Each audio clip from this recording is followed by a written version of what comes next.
Mulund railway station जो कि Mumbai area में ही आता है।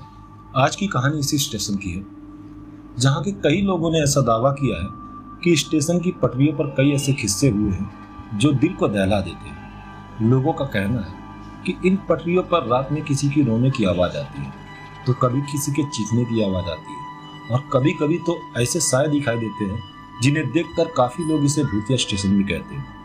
आज की हमारी कहानी इसी स्टेशन पर हुए एक ऐसे किस्से की है जो काफी मशहूर है। हेलो दोस्तों, मैं अंसारी सुफियान आप सभी का अपने चैनल आत्मावती पर स्वागत करता हूँ। उम्मीद करता आप सब ठीक होंगे। आज की हमारी कहानी का नाम है मुलुंड रेलवे स्टेशन। इस कहानी को सुनने से पहले आपसे छोटी सी रिक्वेस्ट है कि अगर आप हमारे चैनल पर नए हैं तो पहले हमारे चैनल को सब्सक्राइब कर दें, बेल आइकन दबा लें ताकि हम जब भी कोई नई कहानी डालें आप तक नोटिफिकेशन आ जाए। तो चलिए देर न करते हुए कहानी शुरू करते हैं।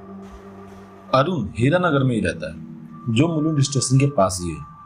वो जिस कंपनी में काम करता है वो कुर्ला में है, तो उसका डेली मुलुंड से कुर्ला आना जाना होता रहता है। एक दिन जब वो अपनी कंपनी से घर के लिए निकल रहा था तो उसके दोस्त ने उसको पार्टी करने के लिए रोक लिया। दोनों ने बैठकर थोड़ा बहुत पिया खाया और अपने अपने घर के लिए निकल गए। उसका दोस्त कुर्ला में ही रहता था तो आसानी से अपने घर पे चला गया। अरुण जब कुर्ला से मुलुंड स्टेशन पहुंचा तो काफी रात हो चुकी थी। रात के करीब 12:30 हो रहे थे। उसका घर स्टेशन से 10-15 मिनट की दूरी पर था, इसलिए वो पटरी के किनारे किनारे अपने घर जाने के लिए निकल जाता है। वो डेली इसी रास्ते से आता जाता है, पर आज पहली बार है कि वो इतनी रात में घर जा रहा है। जब वो स्टेशन छोड़कर पटरियों पर चलने लगा तो उसे धीरे धीरे किसी की रोने की आवाज सुनाई देती है। वो इधर उधर देखता है पर उसे कोई दिखाई नहीं देता। अरुण आवाज लगाता है, कौन है? पर उसकी आवाज का कोई भी जवाब नहीं आता। रोनों की आवाज और भी तेज होने लगती है और ऐसा लगता है जैसे कोई बहुत दर्द में रो रहा हो।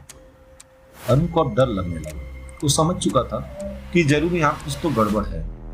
अब वो यहाँ वहाँ देखने के बजाय सीधा अपने रास्ते पर नजर रखते हुए तेजी से चलने लगा।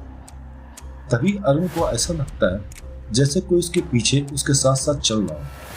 अरुण तेजी से दौड़ने लगा और सीधा अपने घर जाकर ही रुकता है और जो भी उसके साथ हुआ ये सारी बातें अपने घर वालों को बताता है। उसके घर वाले देखते हैं कि वो काफ़ी डरा हुआ है, तो बैठकर उसे थोड़ा देर बात करते हैं, उसे समझाते हैं। जब देखते हैं कि अब वो नॉर्मल हो गया तो सब अपने अपने घर अपने अपने कमरे में सोने के लिए चले जाते हैं। जब अगले दिन अरुण उठता है तो उसे काफ़ी बुखार हो गया रहता है। 2 दिन तक वो घर में ही रहता है, दवा पानी कराता है और जब वो थोड़ा ठीक होता है तो ये सारी बात अपने घर के आसपास वाले जो लोग रहते हैं उन सबको बताता है।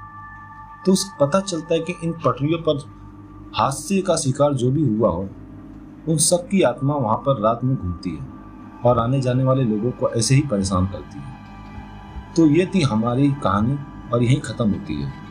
उम्मीद करता आपको कहानी अच्छी लगी होगी। कहानी अच्छी लगी तो कहानी को लाइक कर दें, एक प्यारा सा कमेंट कर दें। मैं अंसारी सुफियान आपसे फिर मिलता है एक नई कहानी के साथ। जब तक के लिए अलविदा।